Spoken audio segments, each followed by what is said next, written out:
আমার এখনো বিশ্বাস হচ্ছে না তুই নির্বাণ স্যারের বউ। দীর্ঘ আলাপের শেষ পর্যায়ে এসে আকস্মিক নিধি কথাটা বলে উঠল। নিধির কথা শুনে কেয়াও সেই কথাই সায় জানিয়ে বলে, সেম, আমারও সব স্বপ্ন লাগছে। নিধি ও কেয়ার কথা শুনে স্পর্শী চোখ তুলে তাকায়। তো এতে আমি কি করব? নিধি জিহবার ডগা দিয়ে ঠোঁটটা ভিজিয়ে বলে, এমন কিছু করে দেখা যাতে করে আমরা বিশ্বাস করতে বাধ্য হই যে তুই স্যারের বউ, মানে তোকে আর স্যারকে পাশাপাশি দেখে যেন স্বামী স্ত্রী ভাইবটা আসে। স্পর্শী ক্রুদ্ধ নয়নে নিধির দিকে তাকায়, দাঁতে দাঁত চেপে বলে, চুমু খায় তাকে সবার সামনে, তখন নিশ্চয় পিওর স্বামী স্ত্রী ভাইবটা পাবি। কি বল, ডাকবো নাকি তোদের নির্বাণ স্যারকে? মুহূর্তে নিধি মুখ বিকৃত করে বলে, আস্তাগফিরুল্লাহ দোস্ত, কি সব নাউজুবিল্লাহ মার্কা কথা বলস তুই? বেডরুমের কার্যকলাপ পাবলিকে ফাঁস করতে চাস? সি, তোকে আমার ফ্রেন্ড বলতেও লজ্জা করছে রে। স্পর্শীর লেগ ফুল করার উদ্দেশ্যে কেয়াও নিধির সঙ্গ দিয়ে বলল, আজ তুই বিবাহিত বলে আমাদের মতো সিঙ্গেলদেরকে এইভাবে হেনস্থা করছিস? ভুলে যাস না একদা তুইও সিঙ্গেলই ছিলি। নিধি সূক্ষ্ম কণ্ঠে বলে, বিয়ে হতে না হতেই তোর মধ্যে বিবাহিত মহিলাদের ভাবসাব এসে পড়েছে রে ভাই। তোর সাথে এখন আর মেশা যাবে না, না হলে দেখা যাবে তোর সঙ্গ দোষে আমরাও নষ্ট হয়ে গিয়েছি। কিয়া নিধির কথায় তাল মিলিয়েই বলে, একদম খাঁটি কথা বলেছিস। স্পর্শীর সাথে আসলেই আর মেশা যাবে না এখন। স্পর্শী রোশানল দৃষ্টিতে তাকায়, তীক্ষ্ণ স্বরে বলে, মিশবি না তাই না? যা, এখনই বের হয় এইখান থেকে, যা। নিধি বিদ্রুপের সুরে বলে, না গেলে কি করবি? আমাদের বায়োলজির মূল বিষয়বস্তু প্র্যাকটিক্যালে দেখাবি? কথাটা বলে শেষ করতে না করতেই নিধি আর কেয়া উচ্চস্বরে হেসে ওঠে। ওদের হাসি দেখে স্পর্শী নিজের কপালে নিজেরই চাপড়াতে ইচ্ছে করলো। এমন হারামি বন্ধুদের সামনে টু আওয়াজ করাই যেখানে দায় সমান, সেখানে সে তো তাদেরকে এলাহি কাণ্ড করার সুযোগ দিয়ে দিয়েছে। এরা কি এখন আর মনও থাকবে? স্পর্শী নিজের রাগটা সংযত করে দাঁতে দাঁত চেপে বলে, নিধির বাচ্চা, তোকে তো আমি। স্পর্শী নিজের কথা শেষ করার পূর্বেই দরজার দিকে তার নজর গেল। সেখানে নির্বাণকে দাঁড়িয়ে থাকতে দেখে সে আপনা আপনি নীরব হয়ে গেল। এক মুহূর্তের জন্যেও মাথায় চিন্তা এলো, নির্বাণ কখন থেকে দাঁড়িয়ে আছে, সেসব শুনে ফেললো না তো? পর মুহূর্তেই ভাবল, না, সে হয়তো মাত্রই এসেছে। কথাটা ভেবেই ক্ষান্ত হলো সে। স্পর্শীকে চুপ হতে দেখে কেয়া আর নিধি পেছনে ঘুরে তাকালো। নির্বাণকে দেখা মাত্রই তারাও দ্রুত ভদ্রভাবে বসে ঠোঁটের কোণে সরু হাসি ফোটালো। নির্বাণ এক মুহূর্ত অপেক্ষা না করে ধীর পায়ে সামনের দিকে এগিয়ে আসলো। নিঃশব্দে স্পর্শীর কাছে এসে দাঁড়িয়ে হাতে থাকা ফ্রুটসের প্লেটটা এগিয়ে দিল। এইগুলো খেয়ে নাও, মেডিসিন খেয়েছো, অনেক সময় হয়ে গিয়েছে। কথাটা বলে বিচক্ষণ দৃষ্টির সহিত স্পর্শীর মাথার উপরে হাত বুলাতে থাকা স্যালাইনটা পর্যবেক্ষণ করে নিল। আর কতটুকু বাকি? এমন সময় চারিদিকে মিষ্টি এক কলধ্বনি গুঞ্জিত হলো। আসরের আজান দিচ্ছে। মুহূর্তে কিয়া কিছুটা আশঙ্কা নিয়ে ঘড়ি দেখল। তারা এইখানে এসেছে প্রায় 3 ঘন্টা হতে চলল।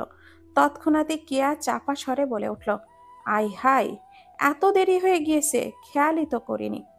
কেয়ার চাপা আর্তনাদ শুনে নিধিও একবার ঘড়ির দিকে চোখ বুলালো। আসলেই দেরি হয়ে গিয়েছে দেখে সেও তাড়া দিয়ে উঠে দাঁড়ালো। ইফতারের আগে বাসায় ঢুকতে হবে তাদের। এমনি এখন বের হলেও জ্যামে পড়তে হবে নির্ঘাত। সব বিবেচনা করে নিধি ব্যস্ত কণ্ঠে বলে উঠল, স্পর্শী, আজ যাই, পরে বাসায় এসে দেখা করে যাবো না একদিন? স্পর্শী মাথা দুলিয়ে বলল, আচ্ছা, সাবধানে যাস। নিধি স্পর্শীর দিকে তাকিয়ে ছোট করে বলল। অতঃপর নির্বাণের দিকে তাকিয়ে বলল, আজ তাহলে আসি স্যার ভাইয়া। অদ্ভুত এক নামে নিজের সম্বোধন শুনে নির্বাণ কপালে 3টি সূক্ষ্ম রেখা ভাঁজ পড়ল। সে গম্ভীর মুখে জিজ্ঞাসা করল, স্যার ভাইয়া মানে? নির্বাণের গাম্ভীর্যপূর্ণ কণ্ঠ শুনে নিধি কিছুটা চুপসে গেল।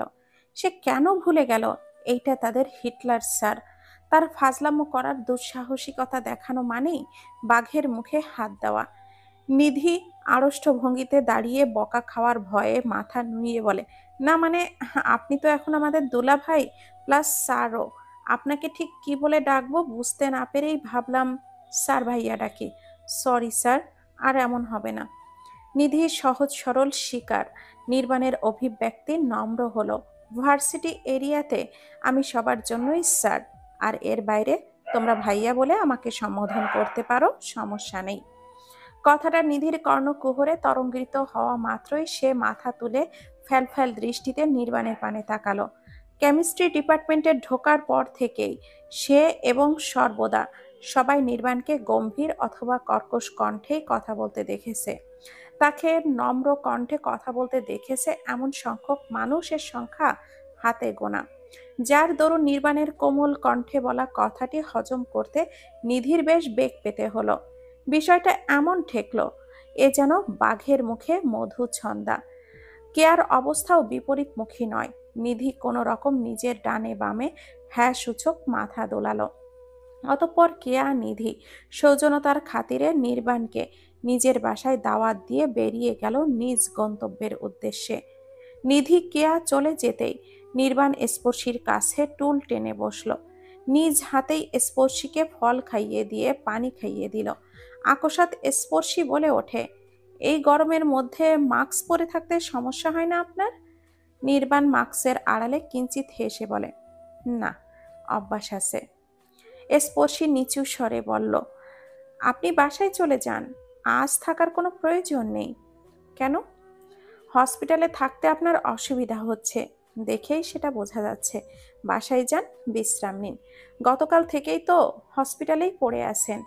এমনিও আজকের রাতটারই তো ব্যাপার, কালকে তো বোধ হয় ডিসচার্জ হয়েই যাব আমি। মা থাকবেন আমার সাথে। নির্বাণ নিজের পকেট থেকে নিজের রুমালটা বের করে সন্তর্পণে স্পর্শীর ঠোঁটের কোণে লেগে থাকা পানির বিন্দুগুলো মুছে দিল। ধীর কণ্ঠে বলল, তোমাকে বেশি বুঝতে বলিনি কেউ, ঠিক আছে?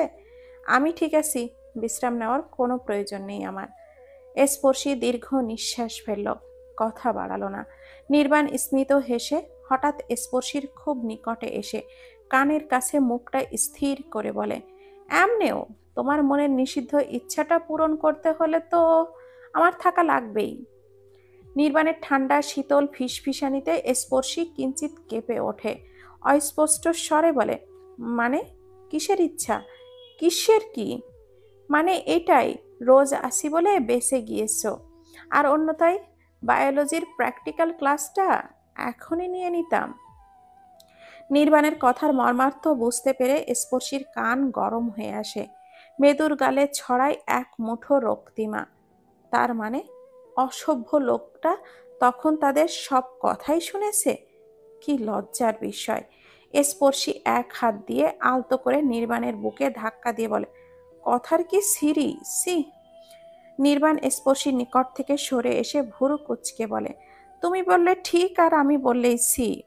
স্পর্শী অন্যদিকে মুখ ঘুরিয়ে রেখে বলল, ঘুম পাচ্ছে আমার, ঘুমাবো আমি। আপনি নামাজে যান, ওয়াক্ত পেরিয়ে যাচ্ছে। কথাটা বলেই স্পর্শী ধীর গতিতে বিছানায় শুয়ে পড়ল। নির্বাণ দ্বিরুক্তি করল না। সে জানে মেয়েটা লজ্জায় সংকীর্ণ হয়ে আছে। তাকে এখন কিছু বলা মানেই রক্ত জবার আবরণে গভীরভাবে আবৃত করা। করিডোরের সামনে এসে কানের নিচ থেকে ফোনটা রেখে সামনে এগোতেই খুব জোরে করে কারোর সাথে ধাক্কা খেল স্পৃহা। ধাক্কার জোরে খাওয়ায় মুহূর্তে নিজের ভারসাম্য হারিয়ে মাটিতে বসে পড়ল সে। হাতের মুঠোয় পুড়ে থাকা ফোনটি ছিটকে পড়ল কয়েক হাত দূরে। নাকের ডগায় ঝুলতে থাকা চশমাটা হলো অনড়। স্পৃহা চোখ পিটপিট করে কিঞ্চিত মুহূর্ত ব্যয় করলো ঘটনাটা বুঝে ওঠার জন্য। অতঃপর বুঝতে পেরে ঝটপট মাথা তুলল। সামনে সুঠম চওড়া বুকের অধিকারী এক শ্যাম মানবকে দেখা মাত্রই তার ভুরু কুঁচকে এলো। চশমাটা হাতের তর্জনী দিয়ে পেছনের দিকে ঠেলে দিয়ে গলা খাকারি মেরে বলল, দেখে চলাফেরা করতে পারেন না নাহিদ ভাই? এত তাড়া কিসের আপনার? পড়ে গেলাম তো আমি। স্পৃহার ঝাঁঝালো কণ্ঠ শুনে নাহিদের কপালের মধ্যভাগে সূক্ষ্ম তিনটি ভাঁজ পড়ল। রসিকতার সুরে বলল, ইন্দুর সমান মানুষ হলে তাকে কি আর চোখে দেখা যায়? আমার সামনের রাস্তা তো ফাঁকাই দেখছিলাম। নাহিদের ঠাট্টারি শুনে স্পৃহার বিরক্তিতে চোখ মুখ ঘুচে এলো। সেই সাথে রাগে চোখে অগ্নিশিখার ন্যায় ঝলঝল করে উঠল। সে একটু খাটো, সে জানে, হয়তো নাহিদের তুলনায় একটু বেশি, কিন্তু তাই বলে সে ইঁদুর নয়, বা এমন ছোটও নয় যে তাকে চোখেই পড়বে না। সেই সাথে তাকে পরোক্ষভাবে দোষারোপ করা হচ্ছে। স্প্রিয়া ফোঁস করে উঠে দাঁড়ানোর চেষ্টা করলো। ক্ষণেই কোমরের দিকে সূক্ষ্ম একটা ব্যথা আঁচ করতে পেরে মৃদু কণ্ঠে আর্তনাদ করে পুনরায় বসে পড়ে সে। চোখ দুটি খিচে বন্ধ করে ব্যথা সহ্য করার চেষ্টা করলো। অতঃপর চোখ খুলে পুনরায় ওঠার চেষ্টা করার পূর্বেই সামনে থেকে একটি হাত কেউ এগিয়ে দিল। হাতটা ধরে ওঠো। স্পৃহা এক পলক নাহিদের মুখপানে তাকিয়ে হাতের দিকে তাকায়। খানিকটা ইতস্থ করলো সে। লাগবে না, উঠতে পারবো আমি। নাহিদ এইবার রাশভারী কণ্ঠে বলে উঠল, হাত ধরতে বলেছি তোমায়, ধরো। স্পৃহা অসন্তোষ নয়নে তাকালো, তবে কথা বাড়ালো না। নাহিদের হাত ধরে উঠেই দাঁড়ালো। ইফতারের পরবর্তী সময় হওয়ায় মানুষজনের আনাগোনা তেমন একটা নেই, যার দরুন মান সম্মান একটু হলেও রক্ষিত আছে স্পৃহার। উঠে দাঁড়ানোর পর কোমরে চিনচিনে ব্যথা অনুভব করলো সে। বেশি জোরে না পড়ায় ব্যথাটা সহনীয়, তবে পরে পেইন কিলার না খেলে উপায় হবে না। স্পৃহার মুখের অদ্ভুত আর উদ্ভট অভিব্যক্তি দেখেই নাহিদ বলে উঠল, বেশি লেগেছে বিয়ান সাহেব, মালিশ করে দিব? স্পৃহা কটমট দৃষ্টিতে তাকালো। ফাজলামো পেয়েছেন? একে তো আপনার জন্য পড়লাম আমি, তার উপরে সরি পর্যন্ত বললেন না আপনি। নাহিদের গা ছাড়া ভাব। সারাদিন বান্দরের মতো করে লাফালাফি করলে তো এমনটা হবেই। বিয়েতেও তো স্থির ছিল না এক জায়গায়, সারাক্ষণ টো টো করেছিল এদিকে সেদিকে। প্রথমে ইন্দুর আর এখন বান্দর সম্বোধন শুনে স্পৃহা প্রচণ্ড ক্ষেপে উঠল। রোশানল দৃষ্টিতে নাহিদের দিকে তাকিয়ে বলল, আমি যাই করি না কেন, আপনার সমস্যা কি? নাহিদ রসিকতার সুরে বলল, সমস্যা যে আছে, আপনি হচ্ছেন আমার একটা মাত্র বিয়ান। আপনার কিছু হলে এই বিয়াই মানুষটারই তো সবচেয়ে বড় ক্ষতি হবে, নিঃসঙ্গ হয়ে যাব যে সে। স্পৃহা চোখ ছোট করে বলে, ফ্লার্ট করছেন আমার সাথে? নাহিদ ঠোঁটের কোণে চমৎকার একটা হাসির রেখা টেনে বলে, তোমার তাই মনে হলে তাই। হ্যাঁ, করছি আমি ফ্লার্ট। স্পৃহা ফুঁসে উঠল। কড়া কণ্ঠে দুইটি বাহিনী বলার প্রস্তুতি নিতে যাবে, তার পূর্বে নিজের ফোনের দিকে দৃষ্টি গেল তার। ফোনের স্ক্রিনে আড়াআড়িভাবে লম্বাটে একটা দাগ পড়ে আছে। ফোনটির করুণ অবস্থা দেখে দ্রুত সেটি তুলে নেওয়ার জন্য উদ্যোগী হলো। ফোনটা হাতে নেওয়া মাত্রই উৎকণ্ঠায় সে বলে ওঠে, ড্যাম ইট, এখনই নষ্ট হতে হলো ফোনটা। নাহিদ সচকিত দৃষ্টিতে একবার তাকালো স্পৃহার দিকে। ভাবল, এখনই স্পৃহা হয়তো রাগে ফেটে পড়বে, কিন্তু না, তার ধারণা ভুল করে দিয়ে স্পৃহা একেবারেই শান্ত হয়ে গেল। টু শব্দ পর্যন্ত করলো না আর। নিঃশব্দে কিছুক্ষণ মুঠোফোনের ভাঙা ডিসপ্লের দিকে তাকিয়ে থাকে, দীর্ঘ নিঃশ্বাস ফেলল। অতঃপর কোনো দ্বিরুক্তি না করে চুপচাপ পাশ কাটিয়ে চলে গেল সে। নাহিদ অনিমেষ দৃষ্টিতে তাকিয়ে থাকলো স্পৃহার চলে যাওয়ার পানে। স্পৃহা সালেহার সাথে এসেছিল স্পর্শী আর নির্বাণের জন্য খাবার নিয়ে। কথা ছিল একসাথে ইফতার করবে তারা। নাহিদ আসরের পর থেকেই হসপিটালে হওয়ায় দেখা হয়ে যায় সে। অতঃপর স্পৃহার ফোন আসায় সে বাহিরে চলে আসে। ঠিক তখনই নাহিদও তার ব্যক্তিগত কাজে বের হয়, আর করিডোরে আসতেই সেই ঘটনাটা ঘটে যায়। কিছুক্ষণ পর নিজের কার্য শেষে নাহিদ স্পর্শীর কেবিনে আসলে জানতে পারে স্পৃহা সন্ধ্যার ঘটনার পরপরই চলে গিয়েছে। স্পৃহা চলে গিয়েছে শুনে নাহিদের মন আপনা আপনি ক্ষুণ্ণ হয়ে গেল। অনুশোচনা বোধক হলো নিজের মাঝে। খেয়াল হলো দোষটা বোধহয় ওরই ছিল। স্পর্শীকে ডিসচার্জ দেওয়া হয়েছে কিছু প্রহর পূর্বেই। ডাক্তার আপাতত বাসায় কয়েকদিন বেড রেস্টে থাকতে বলেছেন। স্পর্শীর খেয়াল রাখতে নির্বাণ লাজ লজ্জা ভুলে নীলুফাকে বলে ওদের বাসায় চলে আসে, কিছুদিন স্পর্শীর সাথে থাকবে বলে। স্পর্শী প্রথম দিকে এই বিষয় নিয়ে প্রচণ্ড লজ্জা পেলেও পরবর্তীতে ঠিক হয়ে যায়। রাতে সাহেলা স্পর্শীকে খাইয়ে দিয়ে চলে যাওয়ার পর নির্বাণ রুমে আসে। ঔষধের বাক্স হতে রাতের ঔষধগুলো বের করে স্পর্শীকে দেয় খাওয়ার জন্য। ঔষধের বাক্স পুনরায় নিজ স্থানে রাখার উদ্দেশ্যে নির্বাণের সেই দিকে যাওয়া মাত্রই পার্সিয়া মৃদু শব্দ করে রুমে প্রবেশ করলো। ছোট ছোট পায়ে এগিয়ে এলো স্পর্শীর দিকে। কাছে আসাতেই খুব আদুরে ভঙ্গিতে স্পর্শীকে ডাকতে শুরু করলো। স্পষ্ট কোলে ওঠার আহ্বান তার। স্পর্শী স্মিত হাসলো, হালকা ঝুঁকে হাত নিয়ে পার্সিয়ার মাথায় হাত বুলালো। বেশি ঝুঁকলো না, পেটের সিলিতে টান পড়বে বলে। স্পর্শী পার্সিয়ার উদ্দেশ্যে কিছু বলার পূর্বেই নির্বাণ বলে ওঠে, ওকে রুম থেকে বের করো। স্পর্শী চোখ তুলে তাকায়। ওর থেকে আপনার এত কি সমস্যা শুনি? কি করেছে ও? ডাস্ট অ্যালার্জির সমস্যা আছে আমার। বিড়ালের সংস্পর্শ সয় না আমার। আর এমনিও বিড়াল আমার পছন্দ না। বের করো ওকে। স্পর্শী নাক ফুলিয়ে কিছু বলার পূর্বেই পার্সিয়া উচ্চস্বরে ম্যাও ম্যাও করে চিল্লিয়ে ওঠে। ক্ষণেই চমকে উঠল দুজনেই। পার্সিয়া গা ঝামটা মেরে পেছন দিক থেকে দেখিয়ে রুম থেকে চলে যায়। পার্সিয়ার এহেন কর্মে নির্বাণ হতবিহ্বল নয়নে সেই দিকেই তাকিয়ে থাকে। এমন করলো কেন? স্পর্শী কিছুটা হেসে বলে ওঠে, বেচারা রাগ করেছে আপনার উপর, তাই এমন করলো। তাই এমন? অদ্ভুত।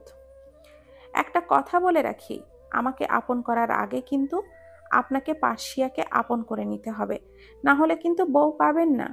নির্বাণ ঠোঁট দুটি গোল করে চিন্তামগ্ন হওয়ার অভিনয় করে বলল, কিন্তু বউকে যে আমি অনেক আগেই আপন করে নিয়েছি, এখন কি হবে? আমি কি বিবাহিত ব্যাচেলার বলে গণ্য হব তখন?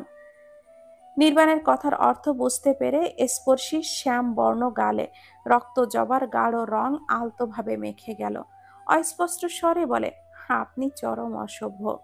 নির্বাণ দরজায় খিল দিতেই স্পর্শীর দিকে এগিয়ে এসে বলে, হ্যাঁ, শুধু তোমার জন্যই। স্পর্শী প্রতি উত্তর করল না। নির্বাণ স্পর্শীর কাছে এসে ওর হাতটা টেনে ধরল। হাতের মধ্যখানে হ্যান্ড স্যানিটাইজার ঢেলে দিয়ে হাত ভালো মতো ওয়াশ করলো। পার্সিয়াকে ধরেছো তুমি। কথাটা শোনা মাত্রই পার্সিয়া স্পর্শী অসন্তোষ নয়নে তাকায়, তবে কিছু বলল না, কারণ সে জানে পরিষ্কার পরিচ্ছন্নতা নিয়ে নির্বাণের মাথা ব্যথা সীমাহীন। তাকে বলেও কাজ হবে না, তাই সে নিভৃতেই নির্বাণের কথা মেনে নিল। নির্বাণ স্মিত হেসে রুমের বাতিটা বন্ধ করে নীলাভ আলোটি জ্বালিয়ে দিল। সন্তর্পণে পার্সিয়ার নিকটে এসে শুয়ে ওকে আলগাভাবে জড়িয়ে ধরল। তৎক্ষণাৎই স্পর্শীর অধরের শেষ প্রান্তে উপস্থিত হলো একরাশ হাসি।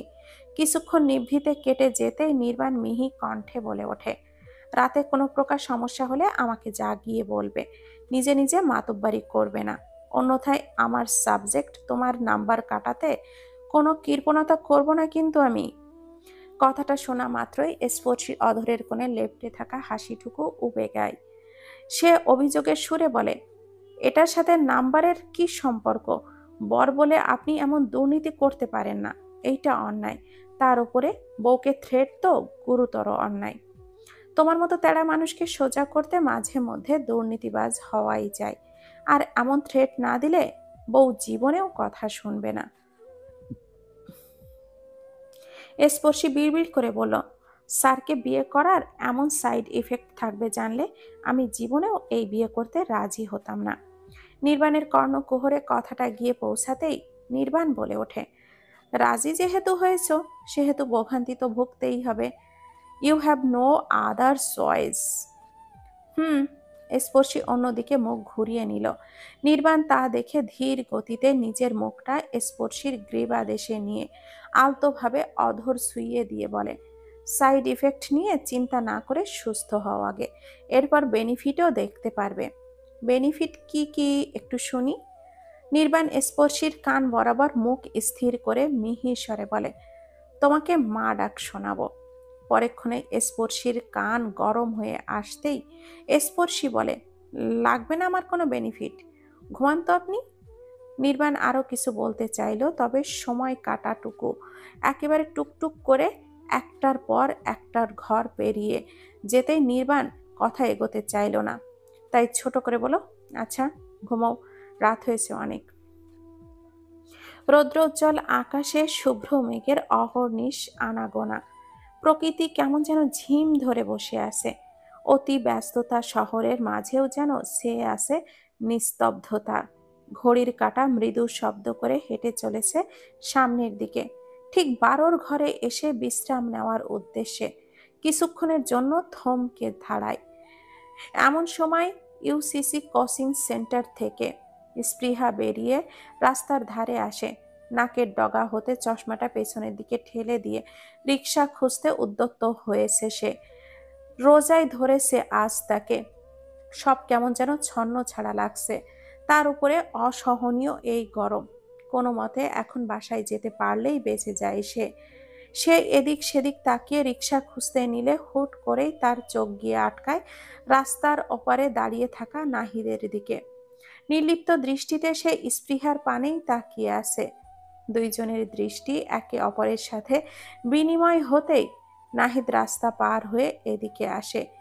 স্পৃহা এই মধ্য দুপুরে নাহিদকে নিজের ক্রসিংয়ের সামনে দেখে বেশ অবাকই হলো। নিজের আশ্চর্যান্বিত ভাব লুকাতে না পেরে সে সালাম দিয়ে বলে ওঠে, আপনি এখানে কি করছেন নাহিদ ভাই? কোনো দরকারে এসেছেন কি? নাহিদ সালামের উত্তর দিয়ে বলে, হ্যাঁ, দরকারেই এসেছিলাম। স্পৃহা ঠোঁটটা গোল করে বলল, ও আচ্ছা, তা বাসায় চলেন। না, অন্য কোনো দিন। নিত্যদিনের তুলনায় নাহিদকে আজ বেশ গম্ভীর শান্ত দেখালো। স্পৃহা ভাবল নাহিদ হয়তো তাড়াই আছে, তাকে দেখেছে বলে ভদ্রতার খাতিরে দেখা করতে এসেছে। তাই সে নাহিদকে বাসায় যাওয়ার জন্য আর জোর করল না। ব্যস্ত ভঙ্গিতে রিক্সা খোঁজায় মনোযোগী হলো। আকস্মিক নাহিদ বলে ওঠে, সেই দিনের জন্য সরি, আমি ইচ্ছাকৃতভাবে ধাক্কাটা দেইনি সেদিন, অনিচ্ছাকৃতভাবেই ধাক্কাটা লেগেছিল।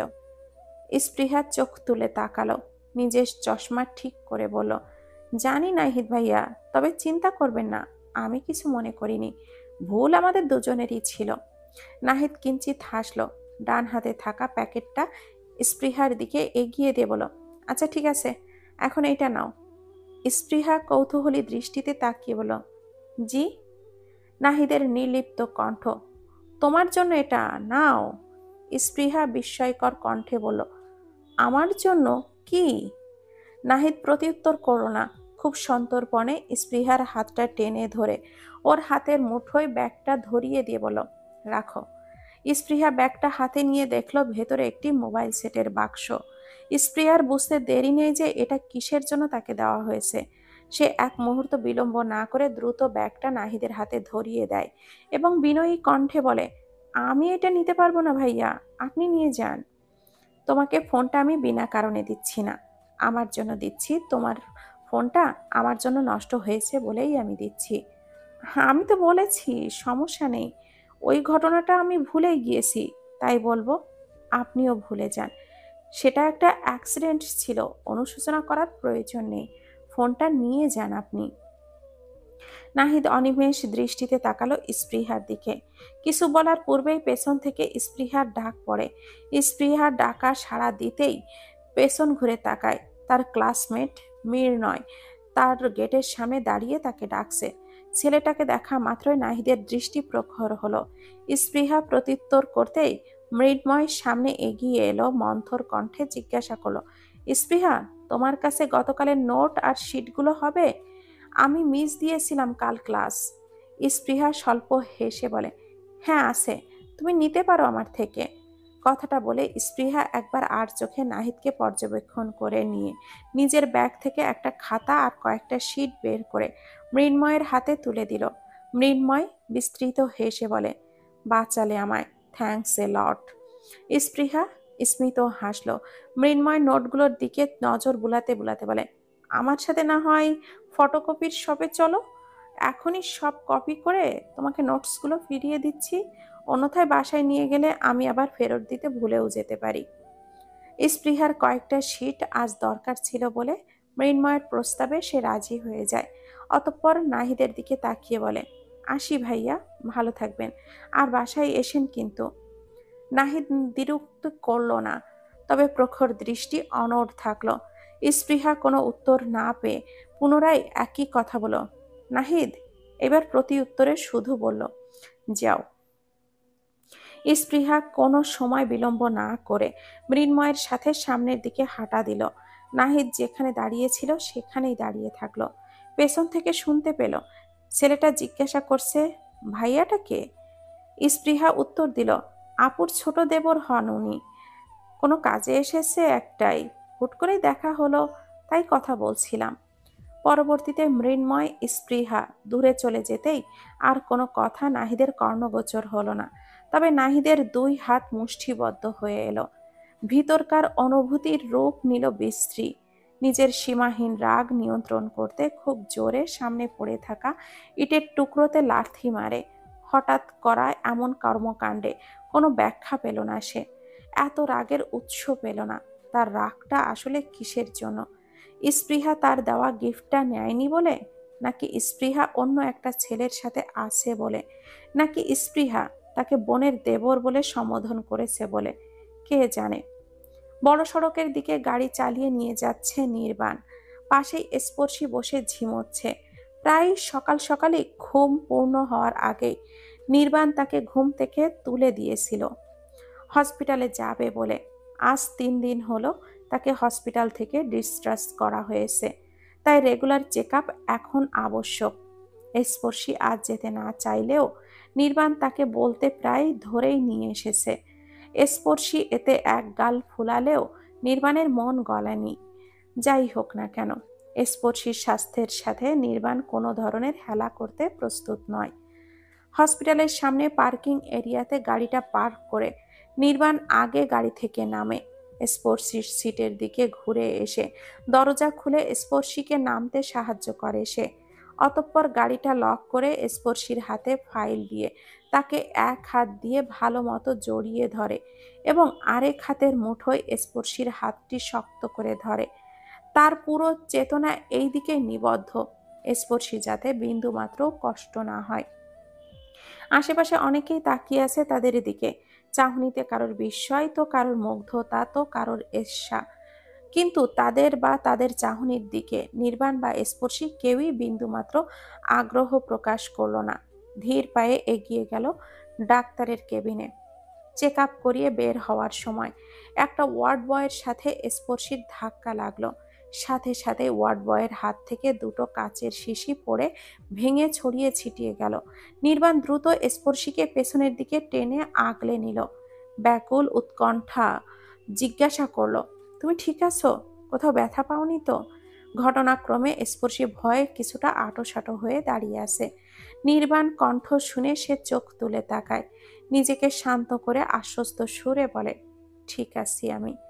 স্পর্শী ঠিক আছে শুনে কিছুটা শান্ত হলো সে, কিন্তু পর মুহূর্তে গলাটা উঁচু করে ওয়ার্ড বয়ের উদ্দেশ্যে বললে বলল, দেখে চলাফেরা করতে পারেন না? নির্বাণের অতি গাম্ভীর্যপূর্ণ উচ্চ কণ্ঠ শুনে ওয়ার্ড বয় ভয়ে কেঁপে ওঠে। পরিবেশটাও হঠাৎ শান্ত হয়ে যেতেই ওয়ার্ড বয় ঘাবড়ে যায়। অস্পষ্ট স্বরে বলে, সরি স্যার, সরি ম্যাম, আমি খেয়াল করিনি। নির্বাণ রাগান্বিত কণ্ঠে বলে, খেয়াল করেননি মানে কি? এমন দায়িত্ব জ্ঞানহীন কিভাবে হয় মানুষ? এখন আমার ওয়াইফ যদি পড়ে যেত বা কাজ তার শরীরে গিয়ে বিঁধে যেত, তখন কি হতো? এর দায়ভার কি আপনি নিতেন, নাকি অথরিটি নিত? ওয়ার্ড বয় অত্যন্ত ভয়ার্ত কণ্ঠে বলে, সরি স্যার, আমার ভুল হয়ে গিয়েছে, আর এমন হবে না। প্লিজ স্যার, এবারের মতো মাফ করে দিন। নির্বাণ আর কিছু বলতে যাবে তার আগেই স্পর্শী নির্বাণের বাহু টেনে ধরে অত্যন্ত ভীতু গলায় বলে, নির্বাণ থাক না, বলেছে তো ভুল হয়ে গিয়েছে, মাফ করে দেন। আপনি এখন যান ভাইয়া, আর দ্রুত ফ্লোরটা পরিষ্কার করার ব্যবস্থা করে নিন। শেষ কথাটি স্পর্শী ওয়ার্ড বয়ের উদ্দেশ্যে বলল। নির্বাণ এক পলক স্পর্শীর দিকে কড়া নজরে তাকিয়ে পুনরায় ওয়ার্ড বয়ের দিকে তাকালো। ওয়ার্ড বয় এই ফাঁকে, ধন্যবাদ ম্যাম, আমি এখনই সুপারকে পাঠাচ্ছি পরিষ্কার করে দিতে জায়গাটা। কথাটা বলেই ওয়ার্ড বয় কোনো মতে দৌড়ে পালালো। নির্বাণ দীর্ঘশ্বাস ফেলল, অতঃপর স্পর্শীকে শক্ত করে ধরে সেই জায়গা থেকে আস্তে আস্তে সরে আসলো। সাবধানতা এত যে ফুলের টোকাও যেন স্পর্শীর ত্বক স্পর্শ না করতে পারে। হসপিটাল থেকে বেরিয়ে আসতেই নির্বাণ সামনের দিকে তাকিয়ে দেখল একজন মধ্যবয়স্ক লোক কানে ফোন টিপে কথা বলতে বলতে আসছে। গায়ে অ্যাপ্রন ঝুলছে তার। মানুষটিকে দেখা মাত্রই নির্বাণের চোয়াল শক্ত হয়ে এলো। সে তীর্যক দৃষ্টিতে তাকালো লোকটির দিকে। ক্রোধে মেজাজ বিগড়ে গেল তার। সামনের মানুষটিও নির্বাণকে দেখা মাত্রই থমকে দাঁড়ালো। কিছু একটা বলে ফোনটা কানের নিচ থেকে নামিয়ে নিল।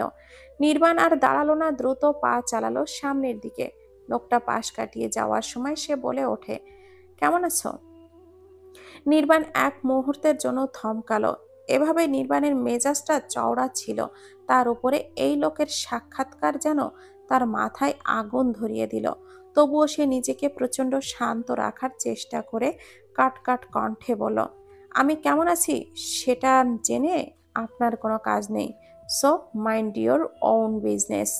কথাটা বলেই নির্বাণ আর কোনো সময় ব্যয় না করেই দ্রুত স্পর্শীকে নিয়ে সেখান থেকে চলে আসে। স্পর্শী তখন পুরোটা সময়ই নীরব থেকে পর্যবেক্ষণ করে যায়। এমনকি গাড়িতে ওঠার পরও সে কোনো প্রকার টু শব্দটা করে না, প্রশ্ন করে না, নির্বিকার থাকে। কেননা নির্বাণের মুখশ্রী দেখে তার বুঝতে দেরি নেই নির্বাণ ঠিক কী পরিমাণে রেগে আছে। আর তার রাগ যে কতটা ভয়াবহ তা স্পর্শীর থেকে ভালো আর কেই বা জানে। এখন অল্প কিছু হলেই সে রেগে ফেটে পড়বে, আর তার ভোগান্তির শিকার হতে হবে স্পর্শীকে।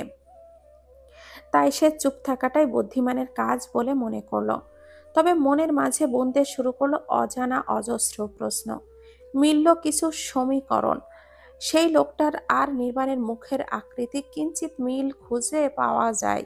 দুজনের মধ্যে পরিচিত তো নিশ্চয়ই আছে, কিন্তু সেটা কি তাই অজানা। গাড়ি যখন হসপিটালের সীমানা থেকে কয়েক মাইল দূরে অবস্থান করে তখন স্পর্শীর মনের মাঝে কিছুটা সাহস জুগিয়ে জিজ্ঞাসা করে, লোকটা কে ছিল? নির্বাণ তাকালো না স্পর্শীর পানে। রাস্তার দিকে নিষ্পলক তাকিয়ে থেকে কিছুটা সময় নিয়ে বলল, তার পরিচয় দেওয়ার মতো কোনো সম্পর্ক বা পরিচয় আমার কাছে নেই। স্পর্শী নিম্ন স্বরে বলল, জি আচ্ছা।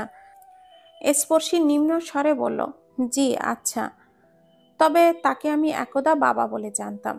কথাটা স্পর্শীর কর্ণধারে এসে তরঙ্গিত হওয়া মাত্রই নয়ন জোড়া বড় হয়ে এলো তার। দৃষ্টি ভর্তি বিস্ময় নিয়ে তাকালো নির্বাণের পানে। কথাটা তার ঠিকমতো বোধগম্য হলো না, বিধায় সে অস্পষ্ট স্বরে জিজ্ঞাসা করল, জানতাম মানে? নির্বাণ সামনের দিকে দৃষ্টি স্থির রেখে শান্ত কণ্ঠেই বলল, বাবা ছিলেন উনি আমার, তবে এখন আর নেই। স্পর্শী স্থির হলো, অতি শীতল দৃষ্টিতে তাকালো।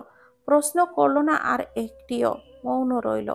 কেন জানি তার মনে হলো এখন এই বিষয় নিয়ে প্রশ্ন করার মানে নির্বাণকে কষ্ট দেওয়া। তবে স্পর্শীর বিশ্বাস নির্বাণ তাকে এই সম্পর্কে নিজে থেকেই সব বলবে। তাই হয়তো মনে কৌতূহল থাকা সত্ত্বেও পাল্টা প্রশ্ন করল না সে। নির্বাণও কোনো প্রকার টুশব্দ করল না, আপন মনে গাড়ি চালিয়ে গেল। মুহূর্তেই পরিবেশটা কেমন যেন থমথমে হয়ে উঠল। মিনিট কয়েক নীরবে কেটে যেতেই হঠাৎ গাড়ি থামলো। স্পর্শী চারিদিকে চোখ বুলাতে বুলাতে পড়ল, এসে পড়েছে তারা। নির্বাণ আগে নিজের সিটবেল্টটা খুলে দ্রুত বেরিয়ে এলো। সামনে দিয়ে ঘুরে স্পর্শীর কাছে এসে দরজাটা খুলে তাকে ধরে নামাতে সাহায্য করলো। রোদের তাপটা আজ যেন একটু বেশি। হঠাৎ রোদের সংস্পর্শে আসায় তাপের তেজ সহ্য করতে পারল না স্পর্শী। চোখ খিচে বন্ধ করে ফেলল সে। নির্বাণ স্পর্শীর অভিব্যক্তি পর্যবেক্ষণ করে উদ্বিগ্ন কণ্ঠে বলে উঠল, টান লেগেছে? ব্যথা করছে পেটে? স্পর্শী পিট পিটিয়ে তাকানোর চেষ্টা করলো। স্মিত মুখে বলল, না, হঠাৎ রোদের আলো চোখে পড়ায় সহ্য করতে পারছি না। কথাটা শোনা মাত্রই নির্বাণ যেন স্বস্তির নিঃশ্বাস ফেলল। আচ্ছা, তুমি এই দিকে আসো। কথাটা বলে সে স্পর্শীকে ভালো মতো নিজের সাথে ঠ্যাস দিয়ে দাঁড় করিয়ে নিল। স্পর্শী পিটপিটিয়ে তাকানোর চেষ্টা করলো। স্মিত মুখে বলল, না, হঠাৎ রোদের আলো চোখে পড়ায় সহ্য করতে পারিনি। কথাটা শোনা মাত্রই নির্বাণ যেন স্বস্তির নিঃশ্বাস ফেলল। আচ্ছা, তুমি এইদিকে আসো। কথাটা বলে সে স্পর্শীকে ভালো মতো নিজের সাথে ঠ্যাস দিয়ে দাঁড় করিয়ে নিল। এমনভাবে স্পর্শীকে দাঁড় করালো যাতে তার সুঠাম দেহের সম্পূর্ণ ছায়াটুকু স্পর্শীর ক্ষুদ্রতর দেহটাকে আড়াল করতে সক্ষম হয়, এবং সেটাও হলো। তীব্র উত্তাপের মাঝে কিঞ্চিত আরাম অনুভব করায় স্পর্শী ভালো মতো তাকালো নির্বাণের কর্মকাণ্ড দেখে। তার ঠোঁটের কোণে মৃদু প্রসারিত হলো। মাঝে মধ্যে মানুষটার কাজ এমন যে মুগ্ধ না হয়ে পারাই যায় না। নির্বাণ খুব যত্ন সহকারে স্পর্শীকে ধরল, অতঃপর আস্তে আস্তে ভেতরের দিকে নিয়ে যেতে থাকে। ক্লান্ত শয়ানের প্রহর শেষে কালো চাদরে আচ্ছাদিত হলো সমস্ত নগরী। কুঞ্জ কুঞ্জ মেঘের এলোমেলো চলাচল, দক্ষিণা অনিলের দোলে ঝিম ধরা পরিবেশ। ইফতার নামাজ সেরে যার যার রুমে বসে অবসান্ন সময় কাটাচ্ছে সকলে। আচমকায় খোলা জানালা হতে এক মুঠো শৈথিল্য বাতাস হুড়মুড় করে ঢুকল, তপ্ত পরিবেশটা শীতল করে দিয়ে। আবার একই রাস্তা দিয়ে ফুরুত করে পালালো। স্পর্শী নিধির সাথে কথা বলতে বলতেই একবার বারান্দার দিকে তাকালো। মিনিট 10 হলো নির্বাণ বারান্দায় গিয়েছে, এখনো আসেনি। স্পর্শী ভুরু কুঞ্চিত করে তাকালো। নির্বাণকে দেখার জন্য উঠতে চাইলো, কিন্তু ফোনে কথা বলছে বলে আর গেল না। মিনিট কয়েক অপেক্ষা করার সিদ্ধান্ত নিল। নিধির সাথে কথা গিয়ে শেষ হলো আরো মিনিট 5 পর। নির্বাণ তখনও রুমে আসেনি বলে স্পর্শী মোবাইলে মাথার বালিশের পাশে রেখে আস্তে আস্তে উঠে দাঁড়ালো। ছোট ছোট কদম ফেলে এগিয়ে গেল বারান্দার দিকে। নির্বাণ চুপটি মেরে বারান্দার এক কোণে দাঁড়িয়ে আছে, শান্ত দৃষ্টিতে তার আকাশের অভ্যন্তরে। স্পর্শী দরজার সামনে এসেই স্থির চিত্রে দাঁড়ালো।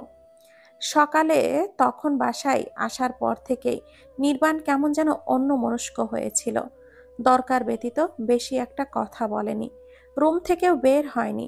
স্পর্শী নির্বাণকে স্পেস দিতে চেয়েছিল, তাই বিষয়টা আর ঘাটায়নি। স্পর্শী তপ্ত নিঃশ্বাস ফেলে মৃদু কণ্ঠে বলে উঠল, কি করছেন? নির্বাণ চকিত দৃষ্টিতে তাকালো। স্পর্শী বারান্দার সামনে দেখে সত্বর এগিয়ে এলো, শাসনের কণ্ঠে বলল, তুমি উঠে এসেছো কেন? লাগলে কিছু আমাকে ডাক দিতে। আরে আমি ঠিক আছি, এতটা অক্ষম হয়ে যায়নি যে ঘরের মধ্যেই এদিক সেদিক চলাফেরা করতে পারবো না। নির্বাণ চোখ পাকিয়ে তাকালো, বেশি বোঝো তুমি, চলো ভেতরে। স্পর্শী আবদারের সুরে বলল, বসি এখানটায় কিছুক্ষণ। নির্বাণ একবার কড়া কণ্ঠে না করতে গিয়েও করতে পারল না। পৃথিবীর সকল মানুষের মুখের উপরে সে না বলতে পারলেও এই এক নারীকে সে কিছুতেই না বলতে পারে না। এমনটা কি আদৌ হওয়ার কথা ছিল? দীর্ঘ নিঃশ্বাস ফেলল সে। খুব সন্তর্পণে স্পর্শীর হাতটা ধরে বলল, আচ্ছা আসো। কথাটা বলে নির্বাণ বারান্দার এক পাশে রাখা ছোট বেতের মোড়াটাতে স্পর্শীকে বসিয়ে দিল। নিজেও একটা মোড়া টেনে স্পর্শীর পাশে বসল। আলতো হাতে স্পর্শীর মুখের সামনে পড়ে থাকা এক গাছি চুল কানের পিঠে গুজে দিয়ে কণ্ঠস্বর নিচু করে বলে, যতদিন না পুরোপুরি ঠিক হচ্ছ ততদিন এইভাবে হাঁটা চলার চেষ্টা করবে না। হয় আমাকে ডাক দিবে, না হয় মা বা স্পৃহাকে ডাকবে। স্পর্শী মাথা দোলালো।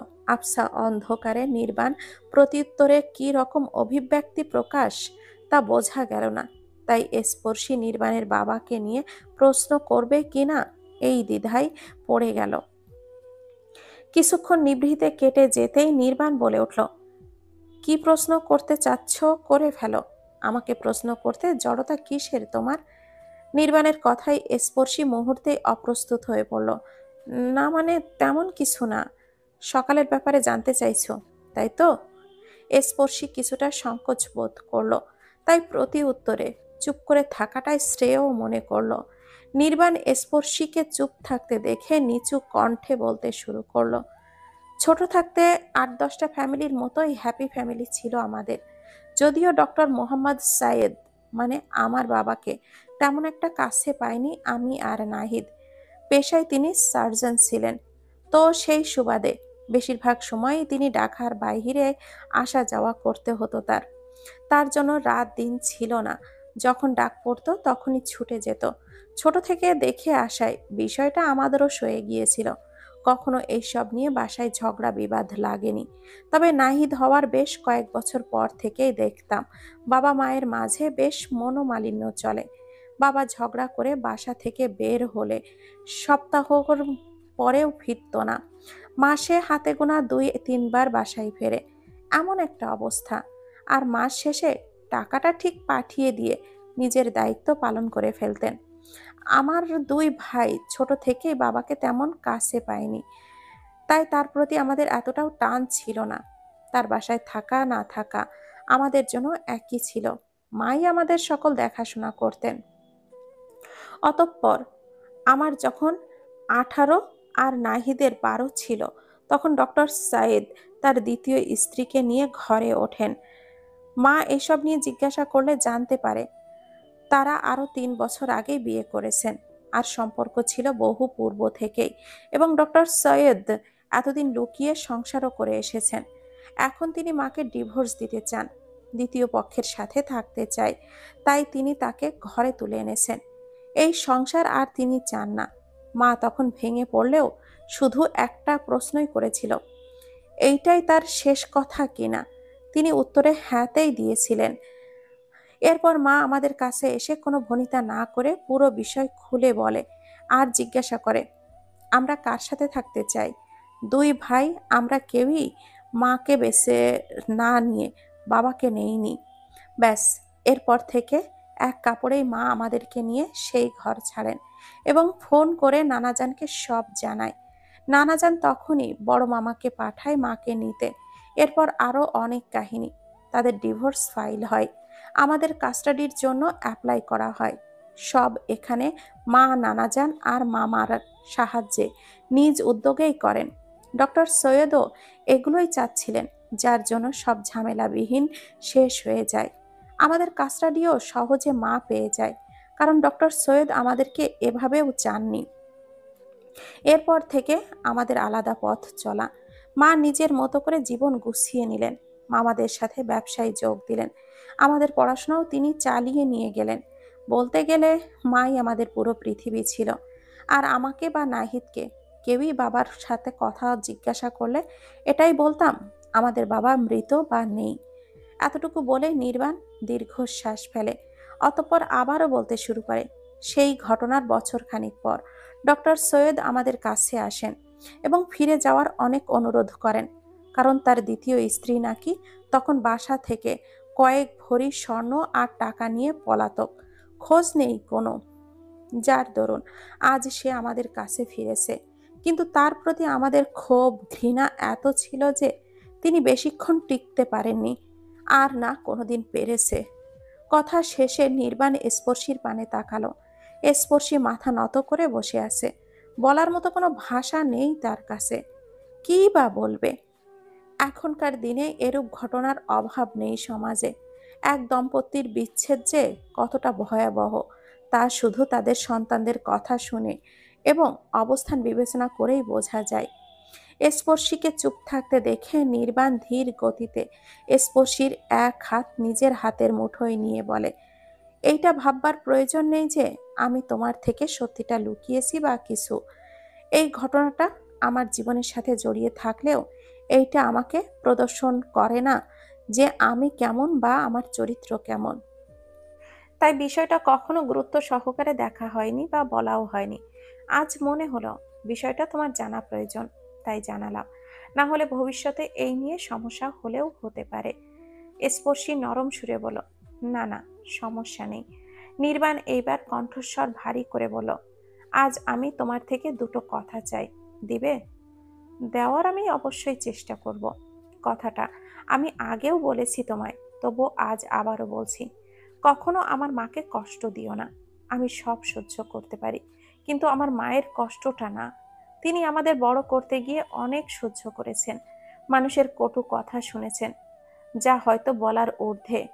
স্পর্শী আশ্বস্ত কণ্ঠে বলল, আমি আমার সর্বোচ্চটা দিয়ে চেষ্টা করব, যাতে করে মা কখনো আমার দ্বারা কষ্ট না পান। চিন্তা করবেন না। হুম। আর শেষ এই একটা কথাই চাই, কখনো আমাকে মিথ্যা বলবে না বা এমন কথা লুকাবে না যা তোমার প্রতি আমার বিশ্বাস ভাঙে। মনে রেখো, আমার বিশ্বাস যদি একবার ভাঙে, তাহলে দ্বিতীয় কোনো সুযোগ নেই। হুম।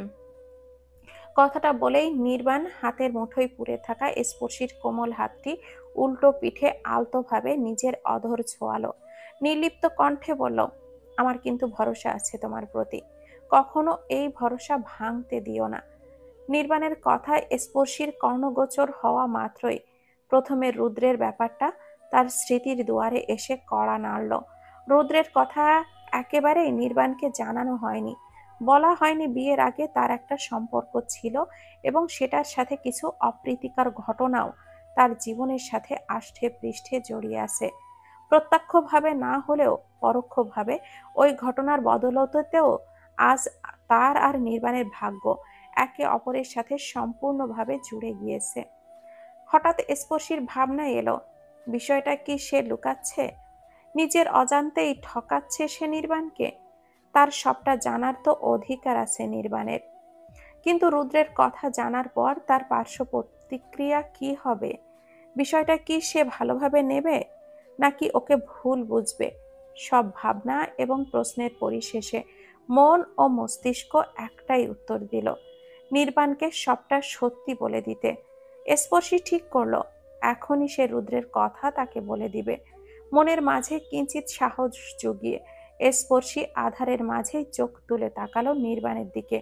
আমি নিজের কথা শেষ হওয়ার আগে নির্বাণ বলে ওঠে পড়ে, পরে কথা বলো, ভেতরে চলো, এখন রেস্টের প্রয়োজন তোমার। আমি ঠিক আছি নির্বাণ। মুহূর্তে নির্বাণের কণ্ঠ ভারী শোনালো, বেশি বুঝতে বলা হয়নি তোমায়। টিচার আমি নাকি তুমি? স্পর্শী অভিমানী সুরে বলে, সবসময় টিচাররা ঠিক হয় কে বলেছে? অনেক সময় স্টুডেন্টরাও টিচারদের থেকে বেশি ভালো জানে। নির্বাণ ভুরু কুঁচকালো, তাহলে বলতে চাইছো আমার চেয়ে তুমি বেশি জানো? স্পর্শী ভাব নিয়ে বলে, আবার জিগায়।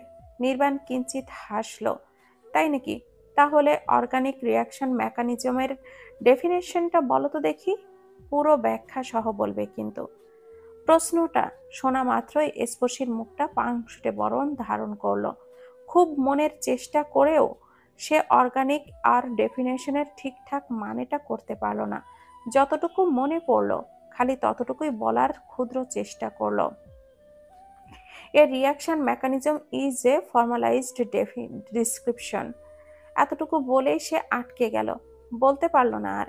নির্বাণ মন্থর কণ্ঠে বলল, হ্যাঁ তারপর? পরেও বলো। স্পর্শী কিছুই বলল না, চুপ বনে গেল। সব চ্যাপ্টার সে ভালো মতো আয়ত্ত করতে পারলেও এই একটা চ্যাপ্টারে সে বারবার আটকে যায়, যার দরুন পরীক্ষায়ও সে এখান থেকে প্রশ্ন আসলে স্কিপ করার চেষ্টা করে। আর এই সম্পর্কে নির্বাণ অবগত বলেই সে ইচ্ছে করেই এখন এখান থেকে প্রশ্ন করছে। ক্ষণেই স্পর্শীর রাগ হলো নির্বাণের প্রতি। অন্য কোনো ডেফিনেশন দিলে কি হতো? আত্মহত্যা করতো নাকি ওরা?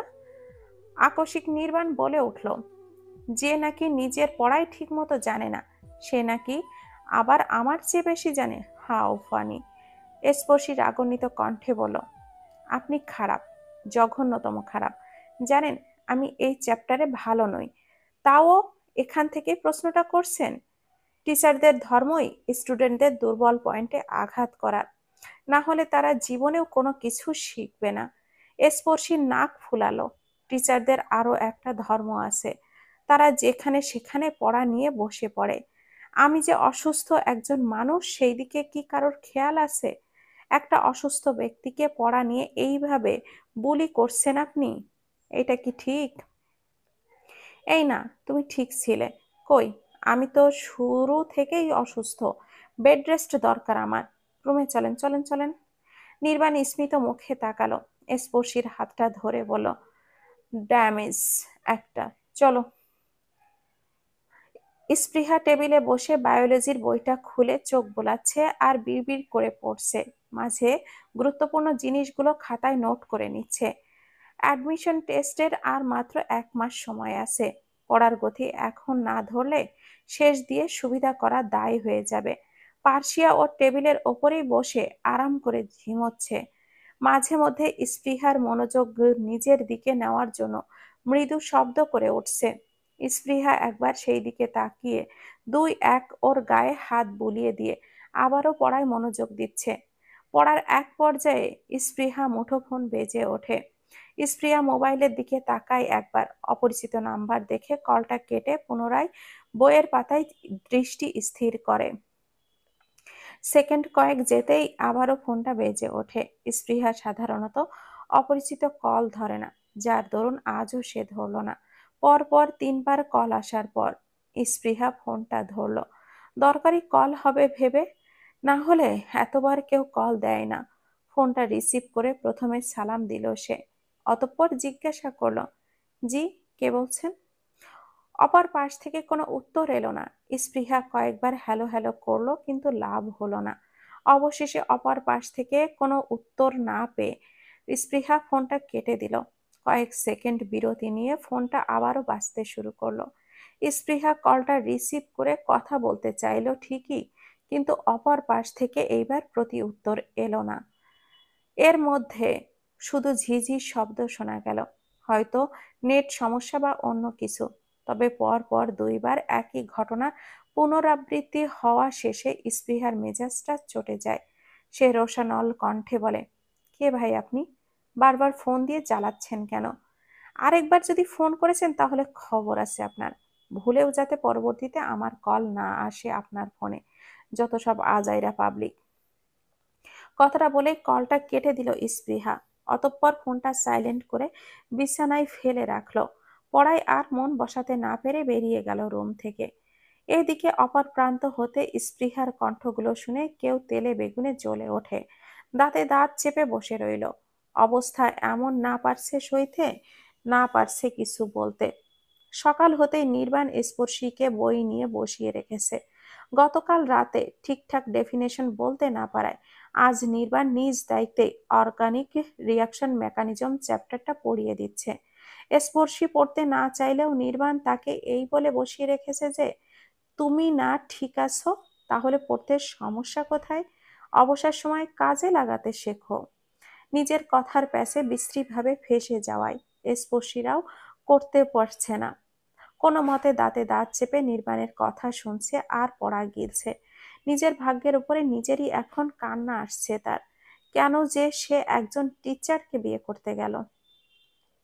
টিচার জামাই যে এতটা ভয়ঙ্কর হয় আগে জানলে ভুলেও বিয়ের পিঁড়িতে বসতো না সে, কখনোই না।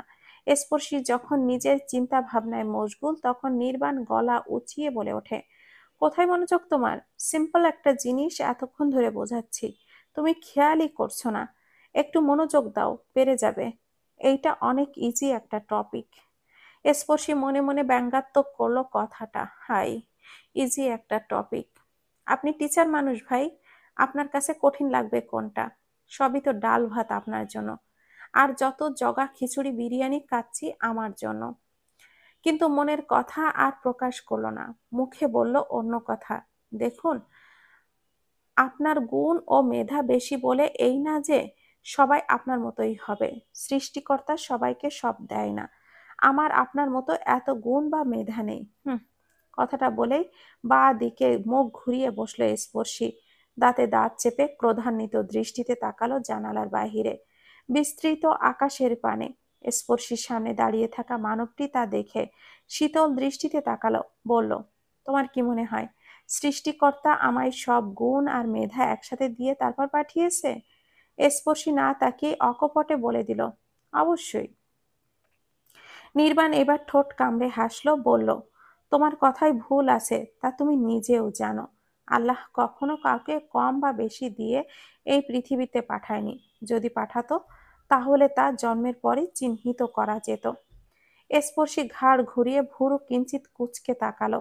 কিছু বলার আগেই নির্বাণের হাসার ভঙ্গিমা দেখে একটু থমকালো।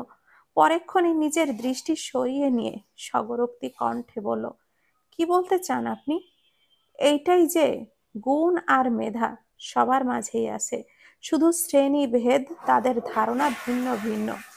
মানুষের যেই বিষয়ের প্রতি আগ্রহ বেশি তাতেই সে পারদর্শী। এছাড়া প্র্যাকটিসেও ব্যাপার স্যাপার আছে। যে কোনো বিষয়টির ওপরে যে যত প্র্যাকটিস করবে সে ততই ভালো করে দেখাবে। সবাই কোনো না কোনো দিক দিয়ে বেস্ট। কেউ গানে, কেউ নাচে, কেউ বা পড়ালেখায়, বা কেউ খেলাধুলায়। গুণ ও মেধা সবার মাঝেই আছে। এখন এইটা তোমার উপর ডিপেন্ড করে তুমি সেটা কিভাবে কাজে লাগাবে। কথাটা শুনে চুপটি মেরে বসে রইল। কথাগুলো সে শতভাগ সত্য তা সে জানে, কিন্তু সে তো আর শিকার যাওয়ার মতো মেয়ে না। তাই বিড়বিড় করে বলে উঠল, নাহিদ ভাইয়া ঠিকই বলে, মাস্টারগিরি না করে আপনি থাকতে পারেন না না? আচ্ছা, এত চিন্তা ভাবনা নিয়ে ঘুমায় কিভাবে মানুষটা? আমি হলে তো নির্ঘাত ঘুমের মাঝে স্ট্রোক করতাম। বিড়বিড় করে কথাগুলো বললেও নির্বাণ ঠিকই সেটা শুনে ফেলল। সে দাঁড়ানো থেকে স্পর্শীর দিকে হালকা ঝুঁকে পড়ে। তার মুখের উপরে পড়ে থাকা এক গাছি চুল আলতো হাতে কানের পেছনে গুজে দিয়ে দুরন্তপনা দৃষ্টিতে তাকিয়ে বলে, আমি কিন্তু শুধু ঘুমাতে না, আরো কিছু জানি, আর প্র্যাকটিক্যালিও দেখাবো। কথাটার অর্থ প্রথমে স্পর্শীর বোধগম্য না হলেও পরবর্তীতে নির্বাণের ঠোঁটের কোণে খেলা করা দুষ্টু হাসি আর দৃষ্টির ধারে নিষিদ্ধ ইশারা উপলব্ধি করতে পেরে তার কান গরম হয়ে আসে। নরম গাল দুটির মাঝে খেলে রক্তিম আভা। সে পাশে থাকা বালিশটা তার দিকে ছুঁড়ে দিয়ে লজ্জালু কণ্ঠে বলে ওঠে, নির্লজ্জ বেহায়া মানুষ একটা। নির্বাম উড়ন্ত বালিশটা এক হাত দিয়ে ধরে নিজের বুকে গুজে শটান হয়ে দাঁড়ায়, ঠোঁট কামড়ে হেসে বলে ওঠে, কিছু মানুষের কাছে নির্লজ্জ বেহায়া না হলে দুনিয়াটা চলবে কিভাবে? স্পর্শী আর প্রতিউত্তর করলো না। নিভৃতেই হাতে থাকা বইটি মুখের উপরে তুলে নিয়ে নিজের রক্তিমা মুখটি লুকালো। পরেক্ষণেই এমন ভান করলো যেন এখনই বই পড়া ব্যতীত দ্বিতীয় কোনো কর্ম এই পৃথিবীতে নেই। নির্বাণ তা দেখে মুচকি হাসলো। আচ্ছা, আমি একটু আসছি, তুমি পড়ো। আমি আসতে আসতে যেন এতটুকু শেষ হয়ে যায় তোমার। কথাটা শুনে স্পর্শী কোনো প্রতিক্রিয়া দেখালো না। নির্বাণ দীর্ঘ শ্বাস ফেলে বালিশটা বিছানার এক কোণে রেখে সন্তর্পণে বেরিয়ে গেল রুম থেকে।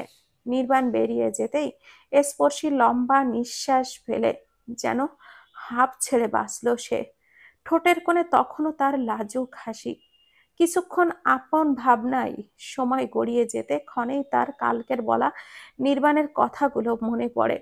সেই সাথে অতীতের কিছু পাতা চোখের সামনে ভেসে ওঠে। হাসিটা মিইয়ে যায় তখন, তিক্ত হয়ে যায় মুহূর্তটা। সে মলিন দৃষ্টিতে জানালার বাহিরে তাকিয়ে আনমনে বলে ওঠে, আমি কি আদৌ মানুষটার যোগ্য? অতীতটা এখনো না বলে ঠকাচ্ছি না তো তাকে? প্রখর অনিলের দোলে আধারিয়া আকাশে এদিক সেদিক ভেসে বেড়াচ্ছে কৃষ্ণ মেঘের ভেলা। সবুজ বর্ণ পাতাগুলো কাগজি গায়ে বাতাসের দল আঁচড় কাটতেই মর্মর শব্দ করে কুঁকড়ে উঠছে তারা। চারিদিকে ধুলোবালি মিশে একাকার, মেঘ বর্ষণের প্রতীক্ষায় ছত্রভঙ্গ নগরী। জানালার ধারে অকৃত্রিম আলোর ছটা এসে হানা দিতেই নির্বাণ দৃষ্টি সেই দিকে গেল। এক পলক তাকিয়ে পুনরায় ল্যাপটপের স্ক্রিনে নজর দিল। দক্ষ দ্রুতগামী হাত বিচরণ করতে শুরু করলো কিবোর্ডের ওপর। অসম্পূর্ণই মেইলটি পূর্ণ করতে ব্যস্ত সে। স্পর্শী বিছানায় হেলান দিয়ে সেই দিকেই এক দৃষ্টিতে তাকিয়ে রইল, কাজ শেষ হওয়ার অপেক্ষায়। ধীরে ধীরে কিবোর্ডের ওপর থেকে তার হাতের গতি কমলো এবং এক সময় স্থির হলো। স্পর্শী দৃষ্টি সরালো, মনে মনে সাহস সঞ্চয় করে ভাবা কথাগুলো আরেকবার গুছিয়ে নিল। নিম্ন স্বরে জিজ্ঞাসা করলো, আপনার কাজ কি শেষ হয়েছে? নির্বাণ পিছন ঘুরে তাকালো। হ্যাঁ, প্রায় শেষ। এডিট করে জাস্ট সেন্ড করাই বাকি এখন। কেন? স্পর্শী দীর্ঘ নিঃশ্বাস ফেল। কিছু কথা ছিল আপনার সাথে। নির্বাণ ল্যাপটপের স্ক্রিনে তাকিয়ে ফাইলটা সেভ করতে করতে বলল, বলো। কথাটা দরকারি নির্বাণ, জোর গলায় বলল স্পর্শী। নির্বাণ ভ্রু কিছুটা সংকুচিত হলো। সে স্থির চিত্তে ঘাড় ঘুরিয়ে তাকালো স্পর্শীর পানে। আচ্ছা দাঁড়াও। কথাটা বলে হাতের কাজটা সেরে ল্যাপটপটা অফ করে দিল নির্বাণ। পূর্ণ দৃষ্টি স্থাপন করলো স্পর্শীর দিকে। স্পর্শী একটু নড়ে চড়ে বসলো। সত্য বলার সাহসটুকু জুগিয়ে নিয়ে বলতে শুরু করলো, আমার অতীত আপনার জানা হয়নি, কখনো বলা হয়নি আপনাকে এই সম্পর্কে, কিন্তু আমার অতীতে কয়েকটা বিষয় সম্পর্কে আপনার জানা অতি জরুরি। কারণ আমি চাচ্ছি না সামনে গিয়ে এটা আপনি বাহিরে কারোর থেকে জানুন বা এই বিষয়গুলো নিয়ে আমাদের মাঝে কোনো প্রকার ঝামেলার সৃষ্টি হোক। তাই আগেই আমি সবটা আপনার কাছে তুলে ধরতে চাইছি। নির্বাণের ভুরু পুনরায় সংকীর্ণ হলো। কি বলতে চাইছো বলো? স্পর্শী লম্বা নিঃশ্বাস নিল। বিয়ের আগে আমি একটা রিলেশনশিপে ছিলাম এবং সেই রিলেশনের মেয়াদ সীমা ছিল 2 থেকে 3 মাস। সম্পর্কটার বয়স সীমা কম হলেও এটি আমার জীবনের সাথে অনেক বাজেভাবে আষ্টে পৃষ্ঠে জড়িয়ে আছে। বলতে গেলে পরোক্ষভাবে আমার বিয়ে করার পেছনেও এই সম্পর্কটাই কারণ ছিল। নির্বাণ অনিমেষ দৃষ্টিতে তাকালো, কোনো শব্দ উচ্চারণ করলো না মুখে। নির্বাণকে নীরব থাকতে দেখে স্পর্শী মাথা নুইয়ে নিল, থুতনি গিয়ে ঠেকলো গলার কাছে। বলতে শুরু করলো সে, আমার ফ্রেন্ড নন্দিতার বয়ফ্রেন্ডের বন্ধু ছিল সে। রুদ্র তার নাম। নন্দিতার একবার তার বয়ফ্রেন্ডের সাথে দেখা করবে বলে আমাকে নিয়ে গিয়েছিল। সেখানেই রুদ্রের সাথে আমার প্রথম পরিচয়। কথায় কথায় জানতে পারি আমাদের ভার্সিটিতেই পড়ে, মাস্টার্স কমপ্লিট করেছে সে। তো সেদিনের পর থেকেই আমাদের টুকটাক কথা শুরু হয় এবং 6 মাসের মাথায় সে আমাকে প্রপোজ করে। আমি প্রথমে না করলেও ফ্রেন্ডরা বোঝায় যে ছেলে হিসাবে নাকি সে ভালো। নন্দিতাও আমাকে কনভিন্স করার চেষ্টা করে এবং রুদ্র আমাকে অনেক ভালোবাসে, সে আমাকে ভালো রাখবে। এদিকে রুদ্রও আমার পেছনে একেবারে হাত ধুয়ে পড়েই ছিল। অতঃপর আমিও শেষে তাকে হ্যাঁ বলে দেই। তার প্রতি আমার ফিলিংসটা ছিল বা সে আমার দুর্বলতা ছিল এমন না। ফ্রেন্ডদের কথায় তাকে একটা সুযোগ দিয়েছিলাম। সেখান থেকেই সম্পর্কটাই শুরু। আমি তাকে নিয়ে বা রিলেশন নিয়ে কখনো সিরিয়াস ছিলাম না। কেন যেন তার প্রতি আমি টান অনুভব করতাম না। তাই সবসময় চেষ্টা করতাম দূরত্ব মেনে চলাফেরা করার। এমনিই হাত ধরা, কথায় কথায় গায়ে হাত দেওয়া, কাছাকাছি আসা, এসব আমার কোনো কালেই পছন্দ ছিল না। তাই রুদ্রকে এসব করতে আগেই মানা করেছিলাম। সেও তখন আমার কথায় রাজি ছিল। 1.5 মাস ভালোই ভালোই এই কেটে গিয়েছিল সময়, কিন্তু সমস্যা শুরু হয় এরপরেই। রুদ্র কেমন যেন বদলে যায়, কাছে আসার চেষ্টা করতে থাকে। তখনই সবকিছু সর্বশেষে অপ্রীতিকর প্রস্তাব দিতেও পিছপা হয় না সে। ওর এমন আচরণে আমি বিরক্ত হয়ে গিয়ে শেষে ব্রেকআপের কথা বলি। তখন সে কিছুটা দমে গিয়ে আমার কাছে মাফ চায় এবং বলে সে আর এমন কখনো করবে না। প্রায় সপ্তাহ খানেক আমার পিছনে লেগেছিল সে এবং শেষে আমিও একটা সুযোগ দিয়েছিলাম। প্রথম কয়েক সপ্তাহ ভালো গেলেও শেষে একদিন রুদ্র আমায় একটা নির্জন জায়গায় ডাক দেয়। জায়গাটা আমার বাসা থেকে প্রায় ঘন্টা খানিকের দূরত্বে হওয়ায় আমি রাজি হইনি। পাশের একটা পার্কেই ওকে বলি দেখা করতে। রুদ্র প্রথমে নাকচ করলেও পরবর্তীতে আসে এবং সেখানেই আমার সামনে একটা কুপ্রস্তাব রেখে দেয়, যা ছিল অতি মাত্রায় জঘন্য। আমি ওর মুখের ওপরে না বলে চলে আসতে নিলে সে আমার হাত ধরে টেনে ধরে এবং কথাটা শেষ না করে স্পর্শী থেমে যায়। নয়ন জোড়ায় তখন তার আগ্নেয়গিরির ভয়ঙ্কর উত্তপ। কিছু সময় শব্দহীন থেকে স্পর্শী পুনরায় বলে ওঠে এবং আমার সাথে জোরাজুরি করার চেষ্টা করে। পার্কে তেমন মানুষ না হলেও আশেপাশে অল্প সংখ্যক মানুষ থাকায় তেমন জোর দিতে পারেনি। আর আমি সেই সুযোগটা কাজে লাগিয়ে চিল্লাতে থাকি। আর আওয়াজ শুনে মানুষ জড়ো হলেই রুদ্র আমার হাতটা ছেড়ে দেয়। তখন আমি শুধু ওকে একটা থাপ্পড় মেরে তৎক্ষণাৎই সকল সম্পর্ক শেষ করে দৌড়ে চলে আসি। বাসায় এসে আগেই সকল জায়গা থেকে ওকে ব্লক করে দেই। রাগে আমার শরীর তখন রি রি করে কাঁপছিল। না পারছিলাম কিছু বলতে, আর না পারছিলাম সইতে। বাসায় কেউ জানতো না আমার এই সম্পর্কের কথা, একমাত্র সামান্তা আপু বাদে। কিন্তু তখন আপু নেটওয়ার্কের বাহিরে ছিল, বিধায় যোগাযোগ করা সম্ভব হয়নি। অতঃপর বন্ধুদের জানিয়েছিলাম। নিজের রাগ, ক্ষোভ, ঘৃণা নিয়ন্ত্রণ করার দায় হয়ে পড়েছিল। নিজের রাগ নিয়ন্ত্রণ করতে তো হচ্ছিলই না, তার উপরে ঘটনাটা বারবার তাড়া দিচ্ছিল আমায়। এদিক সেই দিক। সেই ঘটনার কয়েকদিন আগে লতিফ আঙ্কেল আমার বিয়ের জন্য একটি সম্বন্ধ এনেছিলেন। পাত্র হিসাবে সেই ছেলেকে বাবা মার অনেক মনে ধরে যায় এবং আমাকে সেই সম্বন্ধে রাজি হতে বলে। আমি যখন ক্লাস রুমে বসে আছি রাগে ফুঁসছিলাম, তখনই মা আসেন আমার বিয়ের কথা বলতে। মাকে দেখে তখন আমার রাগ না, বরং গিল্টি ফিল হচ্ছিল, কারণ আমি তাদের ভরসা ভেঙেছিলাম। তাদের কিছু না বলে এমন এক সম্পর্কে জড়িয়ে গিয়েছিলাম যেখানে কিনা সেদিন হয়তো আমার সর্বনাশ নিশ্চিত ছিল। নিজের গায়ে কলঙ্ক লাগতো তো, বাবা মাও অসম্মানিত হতো, সমাজে আমাদের অবস্থান বদলে যেত। ঘটনার আকস্মিকতায়, ক্ষোভে, রাগে অনুশোচনায় বিমূঢ়তায় তখনই আমি পাত্রের কোনো খোঁজ খবর না নিয়েই, ছবি না দেখেই মাকে বিয়ের জন্য হ্যাঁ বলে দেই। এরপরের ঘটনাগুলো খুব দ্রুতই হয়েছিল, তাই বেশি ডিটেলস আর বলছি না। ছোট করে বলছি, আমি হ্যাঁ বলার সপ্তাহখানেকের মধ্যে কথাবার্তা সব ঠিকঠাক হয়ে পাত্রপক্ষ এলো আমায় দেখতে। সেখানেই প্রথম দেখা হয় আপনার সাথে, এবং ঘটনাক্রমে কিছু বুঝে ওঠার আগেই আমাদের বিয়েটাও হয়ে যায়। সবটা বলে স্পর্শী দম নেয়। সত্যটা বলার পর তার মনটা এখন অনেক হালকা হালকা লাগছে। সে দীর্ঘ এক নিঃশ্বাস ফেলে নির্বাণের দিকে তাকায়। নির্বাণ তখনও স্থির চিত্তে বসে আছে। তার মধ্যে কোনো প্রকার হেলদোল দেখা দিল না। স্পর্শীর মনে এবার ভীতি কাজ করতে শুরু করলো। নির্বাণ কিছু বলছে না কেন? সে কি আমাকে ভুল বুঝলো? বিষয়টা আমি বেশ অগোছালো করে ফেললাম।